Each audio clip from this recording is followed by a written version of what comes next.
నమస్కారం. శివలీలామృతానికి స్వాగతం. అనంతమైన ఈ విశ్వానికి మూలాధారమైన వాడు, లయకారుడు, భోళాశంకరుడు అయిన ఆ పరమశివుని లీలలు అగణితం. శివలీలామృతం అంటే కేవలం కథల సమాహారం కాదు, అది ఒక భక్తి సాగరం. శివుని ఆరాధనలో ఎంతటి ప్రశాంతత ఉందో ఆయన లీలల్లో అంతటి జ్ఞానం దాగి ఉంది. ఈరోజు మనం దక్షయజ్ఞం, సతీదేవి త్యాగం గురించి చెప్పుకుందాం. సృష్టి ప్రారంభంలో బ్రహ్మదేవుని మానసపుత్రుడైన దక్ష ప్రజాపతి అపారమైన శక్తి సామర్థ్యాలు కలవాడు. ఆయన పుత్రికే దాక్షాయిని అంటే సతీదేవి. సతీదేవి చిన్నతనం నుండే పరమశివుని పట్ల అమితమైన భక్తిని పెంచుకుంది. లోకగురువైన ఆ శంకరుణ్ణే భర్తగా పొందాలని కఠోర తపస్సు చేసి చివరకు శివుని మనస్సు గెలుచుకుని ఆయనను వివాహం చేసుకుంటుంది. అయితే మొదటి నుంచి దక్షుడికి శివుడంటే పడదు. శ్మశానవాసి, ఒంటి నిండా విభూది పూసుకునేవాడు, జటాధారి అయిన శివుడు తన అల్లుడు కావడం దక్షుడి అహంకారానికి నచ్చదు. ఒకసారి దేవతలందరూ కలిసిన ఒక సభలో దక్షుడు రాగానే అందరూ లేచి గౌరవం ఇస్తారు. కానీ పరమశివుడు మాత్రం లేవడు. శివుడు సాక్షాత్తు పరబ్రహ్మ, ఆయనకు ఎవరూ అగ్రతాంబూలం ఇవ్వక్కర్లేదు.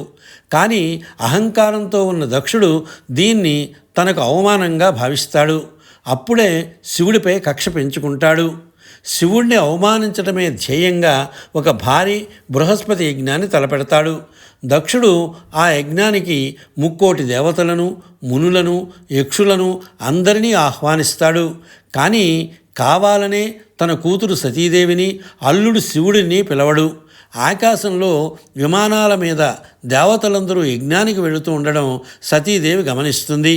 తన తండ్రి యజ్ఞం చేస్తున్నాడని తెలుసుకున్న సతీదేవి పుట్టింటికి వెళ్ళడానికి పిలుపు అక్కర్లేదు అని భావిస్తుంది.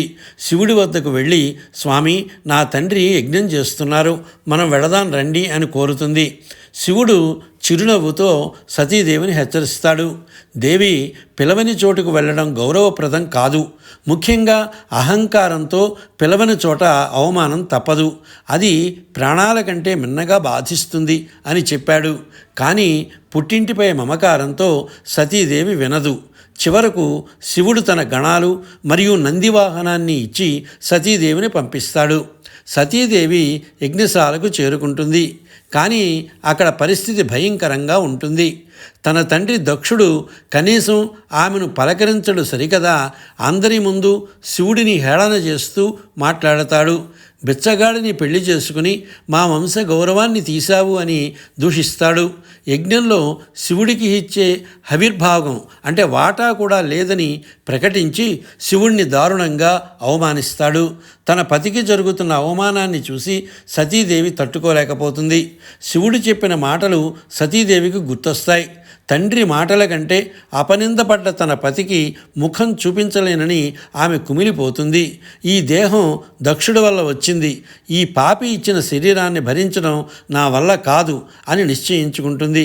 వెంటనే యజ్ఞవాటిక మధ్యలో కూర్చుని యోగశక్తితో తన శరీరంలోనే అగ్నిని పుట్టించి ఆ యోగాగ్నితో తనను తాను ఆహుతి చేసుకుంటుంది. సతీదేవి త్యాగం చూసి లోకమంతా గజగజ వణికిపోయింది.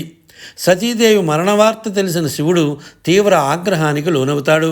తన జట నుండి ఒక వెంట్రుకను పీకి నేలకు కొట్టగా ప్రళయకారుడైన వీరభద్రుడు ఉద్భవిస్తాడు. వీరభద్రుడు యజ్ఞవాటికను ధ్వంసం చేసి దక్షుడి అహంకారాన్ని అణిచివేస్తాడు. ఆ తర్వాత సతీదేవి పార్వతిగా పుట్టి మళ్ళీ శివుణ్ణి చేరుతుంది.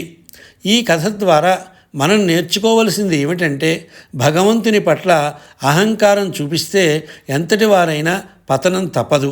అలాగే భార్యాభర్తల మధ్య అనురాగం, పతి పట్ల సతీదేవికి ఉన్న అనన్య భక్తి మనకు ఆదర్శం. కథ బాగుంటే లైక్ చేయండి.